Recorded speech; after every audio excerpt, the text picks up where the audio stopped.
할렐루야. 다니엘 11장 보겠습니다. 다니엘 11장 봅니다. 내가 또 메대 사람 다리오 원년에 일어나 그를 도와서 그를 강하게 한 일이 있었느니라. 이제 내가 참된 것을 내게 보이리라. 보라, 바사에서 또 새 왕들이 일어날 것이요 그 후에 넷째는 그들보다 심히 부요할 것이며 그가 그 부요함으로 강하여진 후에는 모든 사람을 충동하여 헬라 왕국을 칠 것이며 장차 한 능력 있는 왕이 일어나서 큰 권세로 다스리며 자기 마음대로 행하리라.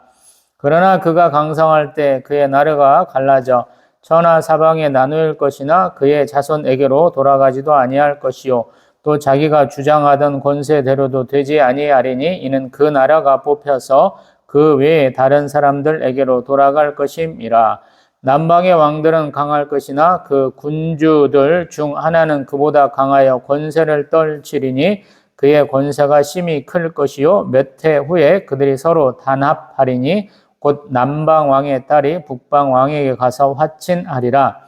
그러나 그 공주의 힘이 쇠하고 그 왕은 서지도 못하며 권세가 없어질 뿐 아니라 그 공주와 그를 데리고 온 자와 그를 낳은 자와 그때 도와주던 자가 다 버림을 당하리라.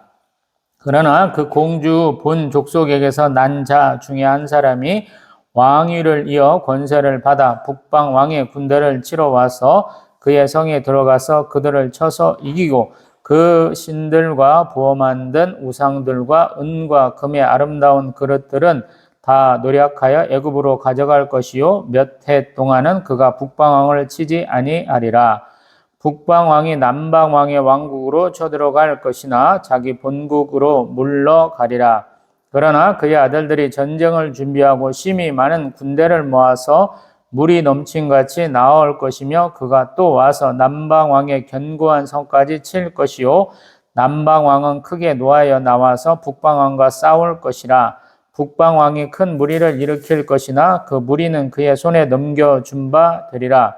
그가 큰 무리를 사로잡은 후에 그의 마음이 스스로 높아져서 수만 명을 엎드러뜨릴 것이나 그 세력은 더하지 못할 것이요 북방 왕은 돌아가서 다시 군대를 전보다 더 많이 준비하였다가 몇 대 곧 몇 해 후에 대군과 많은 물건을 거느리고 오리라. 그때 여러 사람이 일어나서 남방 왕을 칠 것이요 내 백성 중에서도 포악한 자가 스스로 높아져서 환상을 이루려 할 것이나 그들이 도리어 걸려 넘어지리라. 이에 북방왕은 와서 토성을 쌓고 견고한 성읍을 점령할 것이요 남방 군대는 그를 당할 수 없으며 또 그가 택한 군대라도 그를 당할 힘이 없을 것이므로 오직 와서 치는 자가 자기 마음대로 행하리니 그를 당할 사람이 없겠고 그는 영화로운 땅에 설 것이요 그의 손에는 멸망이 있으리라.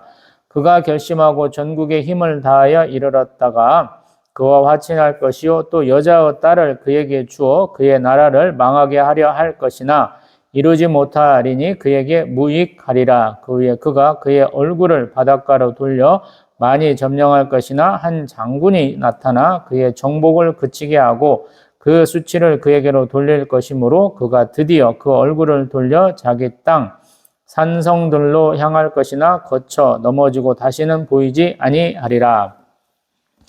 그 왕위를 이을 자가 압제자를 그 나라의 아름다운 곳으로 두루 다니게 할 것이나 그는 분노함이나 싸움이 없이 몇 날이 못 뛰어 망할 것이요 또 그의 왕위를 이을 자는 한 비천한 사람이라 나라의 영광을 그에게 주지 아니할 것이나 그가 평안한 때를 타서 속임수로 그 나라를 얻을 것이며 넘치는 물 같은 군대가 그에게 넘침으로 말미암아 패할 것이요 동맹한 왕도 그렇게 될 것이며 그와 약조한 후에 그는 거짓을 행하여 올라올 것이요 소수의 백성을 가지고 세력을 얻을 것이며 그가 평안한 때에 그 지방의 가장 기름진 곳에 들어와서 그의 조상들과 조상들의 조상이 행하지 못하던 일을 못하던 것을 행할 것이요 그는 노력하고 탈취한 재물을 무리에게 흩어주며 계략을 세워 얼마 동안 산성들을 칠 것인데 때가 이르기까지 그리하리라. 그가 그의 힘을 떨치며 용기를 다하여 큰 군대를 거느리고 남방왕을 칠 것이요 남방왕도 심히 크고 강한 군대를 거느리고 맞아 싸울 것이나 능히 당하지 못하리니 이는 그들이 계략을 세워 그를 침이니라. 그의 음식을 먹는 자들이 그를 멸하리니 그의 군대가 흩어질 것이요 많은 사람이 엎드려져 죽으리라.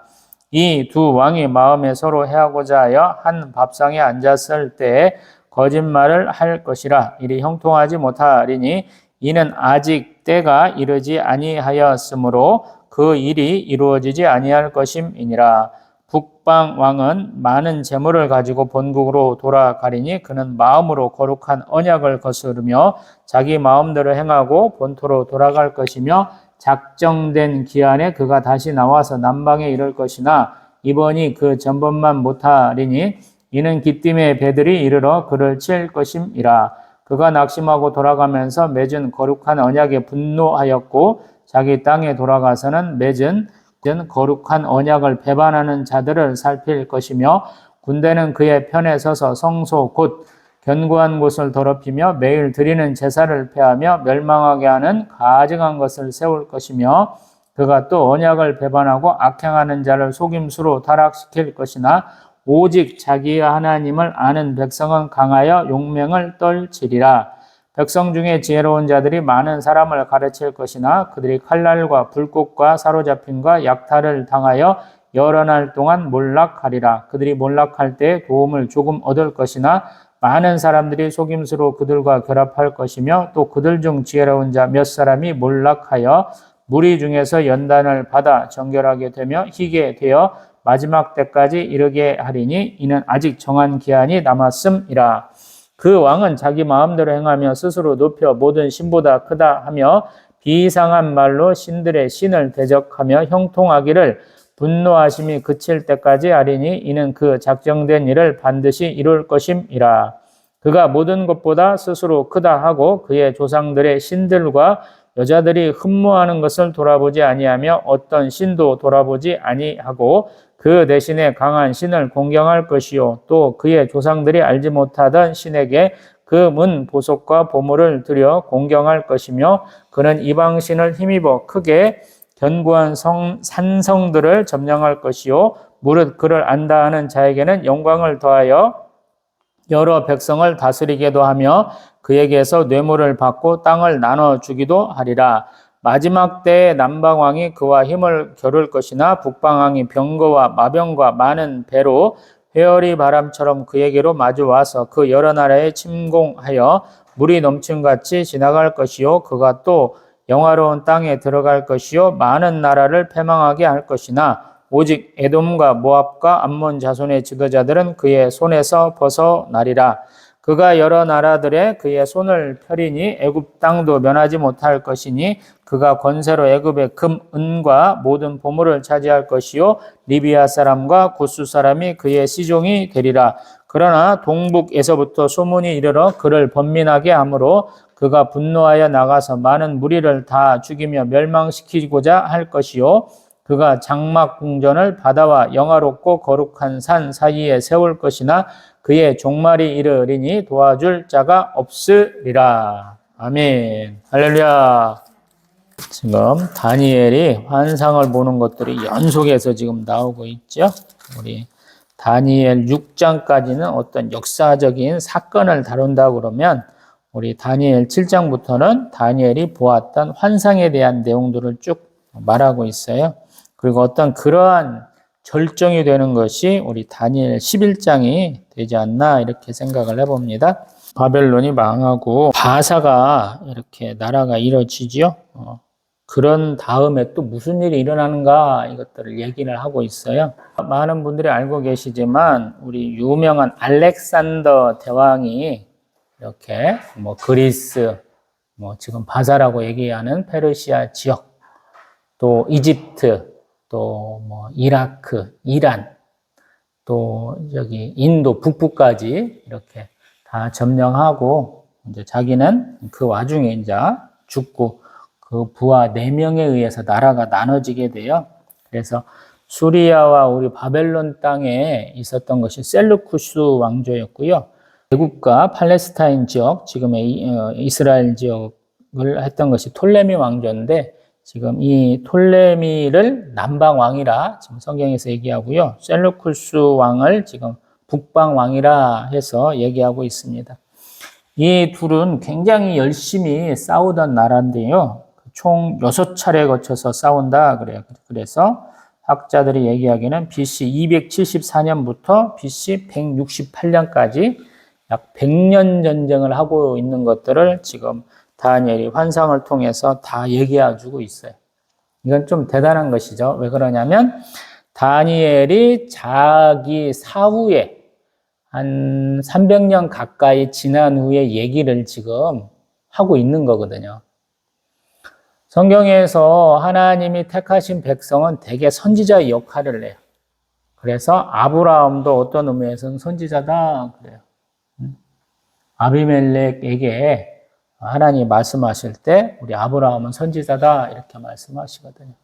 그리고 아브라함이 죽을 때 하던 예언 같은 걸 보세요.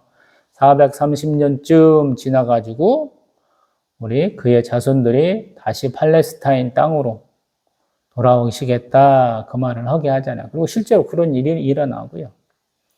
선지자들은 대개 짧으면 몇 년, 더 짧으면 며칠, 길면 몇백 년을 얘기하시거든요. 대개 제가 생각할 때 한 400년이 거의 맥스가 아닌가 싶어요. 근데 그러한 역할을 지금 다니엘이 해주는 거예요. 그래서 우리가 보는 성경에서 다니엘은 그냥 선지서 부분에 묶여 있지만, 지금 유대인 정경에서는 다니엘서를 맨 끝에 역사서 부분으로 묶는다라는 거예요. 그리고 다니엘의 한 말 가지고만 얘기할 수 없으니까 느헤미야, 에스더서를 엮어가지고 다니엘이 살았던 시대 있었던 또 다른 사람들의 얘기를 넣어놓고 그 다음에 그 모든 창세기부터 이렇게 다니엘, 에스라, 느헤미야 이쪽까지 싹 에스더까지 싹 묶어가지고 역대가 한번 총괄을 해준다 이렇게 볼 수 있거든요. 그래서 오늘 세세하게 여기는 뭐해서 뭐했어요? 라고 얘기하기는 좀 재미가 없어요. 우리가 잘 알아도 별 의미가 없거든요. 이 부분은 원하시면 이 부분은 중간기 시대다 그래서 다루는 책들이 서점에 굉장히 많습니다. 그냥 인터넷 검색하셔도 이스라엘의 중간기라고 치면 많이 나와 있어요. 그래서 제가 지금 얘기를 해보면 지금 11장 3절에서 6절까지면 톨레미 1세 소테르라는 왕과 우리 셀루쿠스 1세 니가토르라는 사람이 싸우던 시대예요. 이렇게 얘기하면 재미가 점점 없어지죠. 그리고 중요한 것이 뭐냐면 이 애국과 팔레스타인을 지배하던 남방왕 톨레미 왕조의 그 억압을 이겨낸 사람들이 있어요. 그때를 이제 하스몬 왕가라 그러는데 마따디아라고 하는 우리 모데인의 제사장, 모데인의 지명이고요. 그의 직업이 제사장이에요. 이 사람이 봉기에서 일어난 일들이 총 우리 BC 167년에서 지금 BC 63년, 약 100년간의 이스라엘 왕국이 또 회복되는 때가 있거든요. 그 부분과 연관해서 보시면 우리 다니엘 11장이 좀 많이 이렇게 무언가시 좀 분명해져요. 그리고 성경에서 우리 다니엘 11장을 언급하는 곳이 있어요. 그게 뭐냐면 31장, 31절에 군대는 그의 편에 서서 성소 곧 견고한 곳을 더럽히며 매일 드리는 제사를 폐하며 멸망하게 하는 가증한 것을 세운다라고 그러고 있거든요. 물론 이 부분은 이제 다니엘 8장 11절에서도 언급이 되고 있는 부분인데요. 이때 정도 되면 좀 피하라 하는 예수님의 재난의 시작 때 언급되는 것이 다니엘 11장 1절입니다.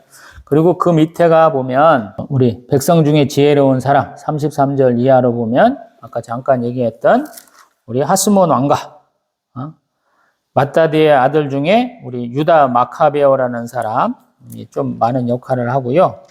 그 다음에 실제적으로는 시몬 이 사람이 더 이제 중요한 역할을 하는데 그러한 사역을 언급하는 것이 다니엘 11장 33절부터 한 35절까지 됩니다.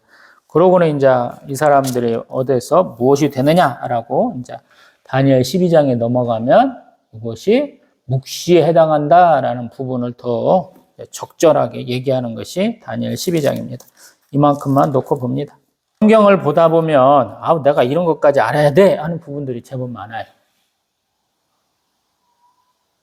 우리 613가지의 율법을 잘 지켜야 했던 유대인과 다르게 우리는 잘 안 지키죠. 왜?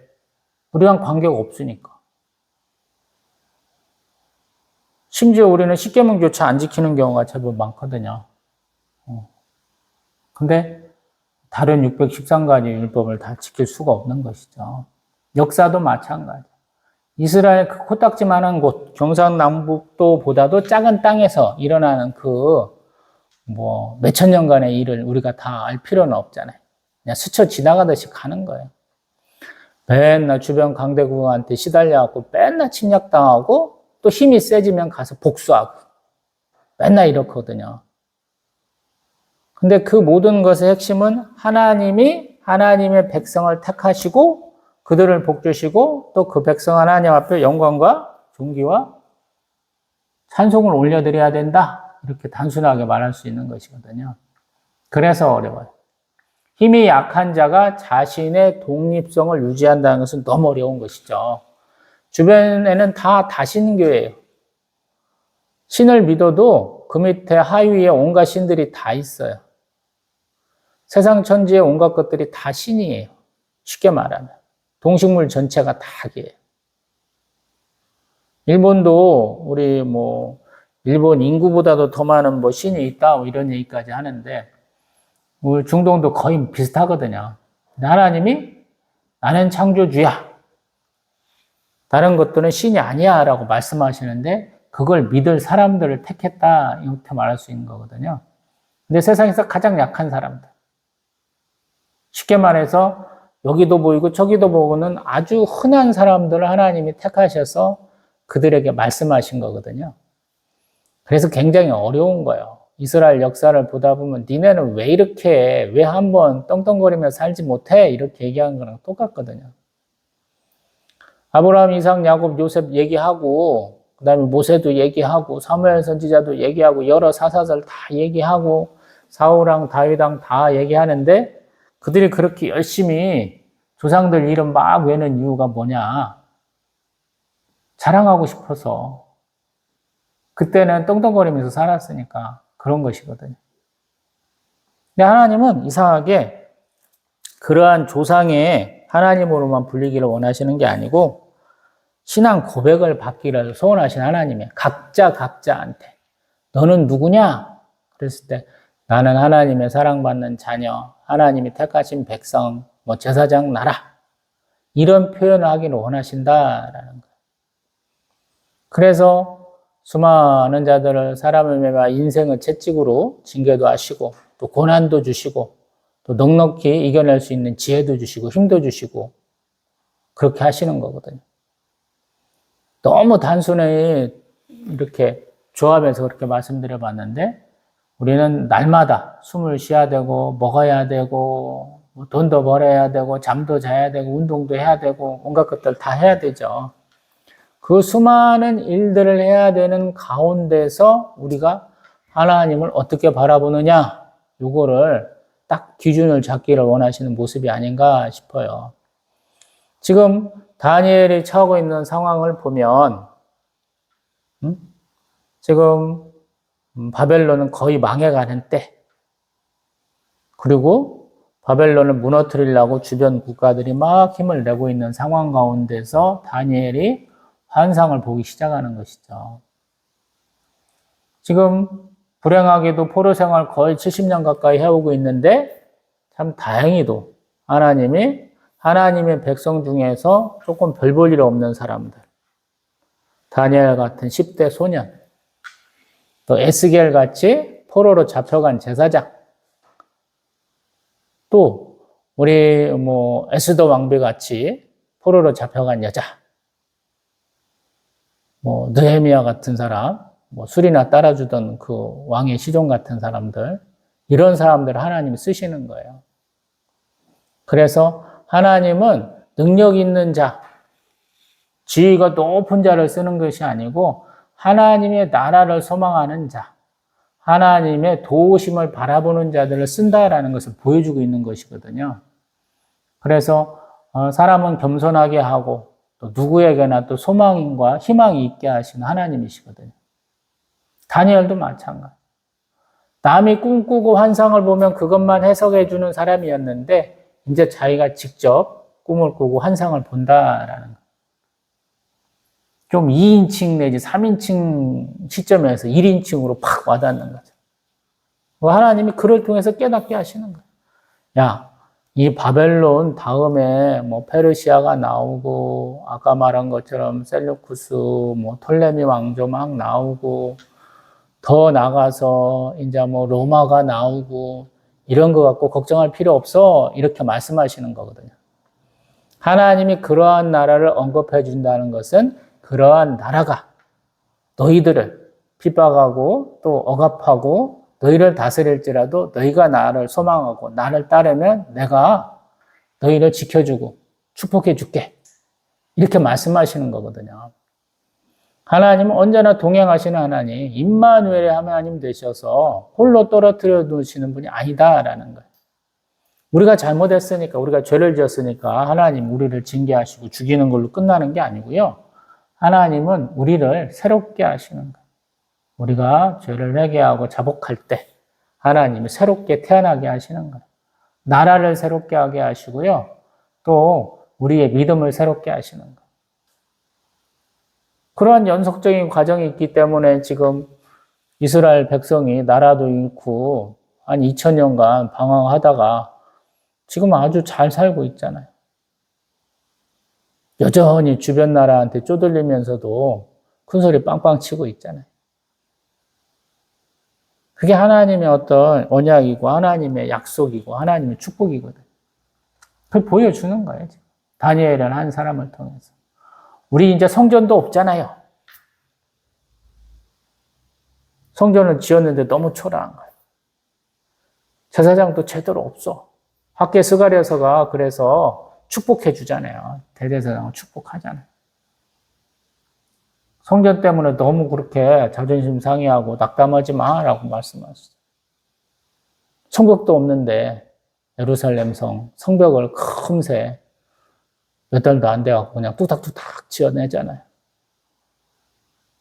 대면대면 하던 사람들 내 집 먼저 짓고 그 다음에 내가 큰일 해야지 그러는데 택도 없는 헛소리 하지 마. 다 모여.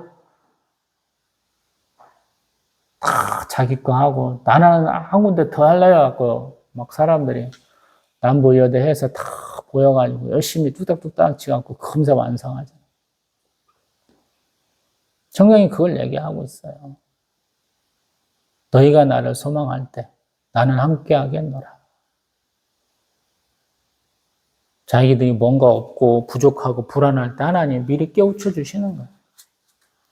그래서 이스라엘 사람들이 조금 독특한 가치관을 가지죠. 우리가 절대 제가 이해 안 갔던 것 중에 뭐냐면 우리는 내가 걸어온 길이 과거고 걸어온 길이 과거고 내가 앞으로 가는 길이 미래다.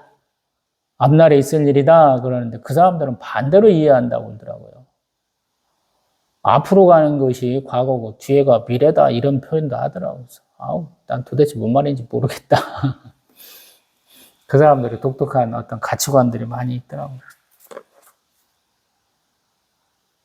그런 것처럼 일반적인 사람들, 세계 공통의 많은 사람들이 생각하고 있는 그런 상식적인 일이 이스라엘 가운데는 다르게 펼쳐져 나간다 이렇게 표현할 수 있거든요. 그래서 하나님을 믿기 때문에 하나님은 언약 백성이기 때문에 그러거든요.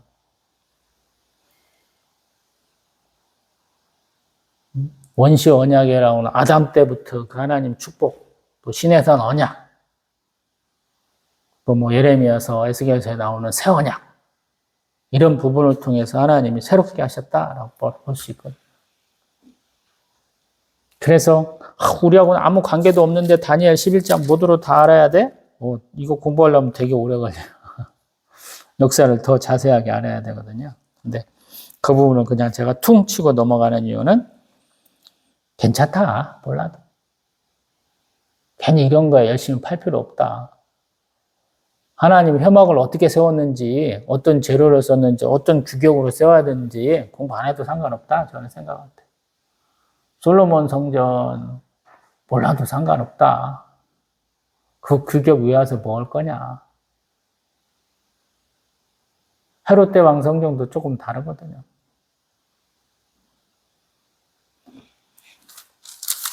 왜냐하면 또 요한계시록 가면 하나님의 성전의 모습이 또 다르게 나와요. 그 변천사를 뭐라고 얘기하겠어요? 예루살렘 성 얼마나 큽니까? 안 커요. 뭐 1시간이면 빠른 사람이면 돌아다닐 것 같아요, 제 생각에는. 근데 그것도 점점 커져왔다니까. 헤롯 대왕 성전도 몇십 년 가까이 80년 넘게 막 지었던 성전인데 그 지금 가봐야 뭐가 남았어요. 성전 터는 뭐 다 이슬람 사원처럼 바뀌어버리고 통곡의 다윗 왕 때 지었던 성벽 하나 지금 딸랑 남아서 구경할 수 있는 거잖아요. 신앙생활도 마찬가지. 뭐가 하나 좋아 하고 열심히 파는 것도 괜찮지만 전체적인 틀을 한번 보면 더 좋겠죠. 그래서 처음에는 틀을 전체적으로 보는 관점을 세우고 그 다음에 조금 한번 이렇게 가보는 거예요. 저도 이 다니엘서 몇 번째 설교하는지 모르겠어요.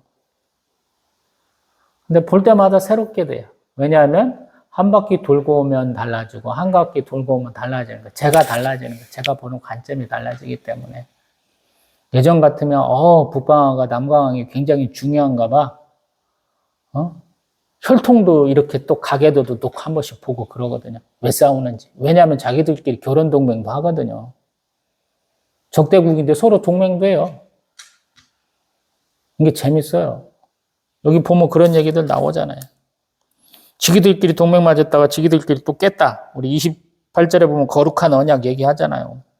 지기들끼리 동맹 맺었다가 지기들끼리 깬다는 얘기거든요, 이게. 한번 싸우고 말고 끝나는 게 아니고 다음에 가서 또 재침략하고 막 이렇게 되거든. 따져서 뭐 없겠어요. 우리는 그거 지금 2000년도 더 전의 얘기인데 근데 더 중요한 게 하나님이 말씀해 주신다라는 거예요. 그래서 제가 가끔가다 이런 얘기를 하거든요.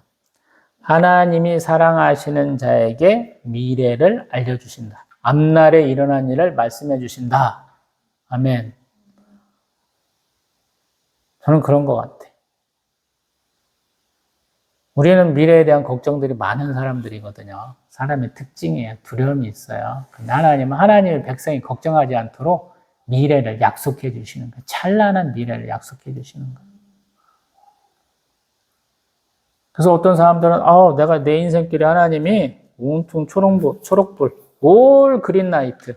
내가 출발하면 끝날 때까지 한 번도 브레이크 안 받고 쭉쭉쭉쭉 가기를 원합니다. 라고 그러는데 정작 하나님 하시는 건 뭐냐면 쓸 때 쓰게 하시고 출발할 때 출발하게 하신다라는 거. 여기는 위험하니까 빨간불 서야지. 여기는 가야지 그러면서 초록불을 딱딱딱딱 켜주신다. 빨간불과 초록불이 계속 번갈아 가면서 있는 거예요. 우리의 미래도 마찬가지. 이때는 조심해야지라고 하나님이 경고의 말씀도 주신다라는 거. 다니엘이 그런 축복을 받은 자죠. 인생의 말년에 그 이스라엘 백성들 위해서 기도하고 성전을 향해서 하루에 3번씩 기도하던 분인데 인생의 말년에 걱정이 그거잖아요. 하나님 우리 백성들 어떻게 하시겠습니까? 예레미야가 70년 포로 생활 얘기를 했는데 이제 다 끝나가는데 우리 어떻게 되겠습니까? 라고 궁금증을 가진 그에게 하나님이 말씀하신다라는 거예요. 전 세계적으로 우리 중군동에는 이러이러한 나라가 있고 이러이러한 일이 있을 거야. 근데 그 전란의 와중에 그 혼란의 와중에 이스라엘 백성은 내가 이렇게 축복하겠어 라고 말씀하신다. 얼마나 감사해요. 꼭 우리 시편 23편에 나오는 그 하나님처럼 자기 이름을 위해서 자기 의를 위해서 양들을 쭉 인도해 가시는 그 목자의 이미지가 딱 맞잖아요. 예수님은 심지어 7눈과 7뿔을 가진 어린 양의 모습으로 이렇게 요한계시록에 가면 또 그려지시기도 하잖아요. 기도합니다.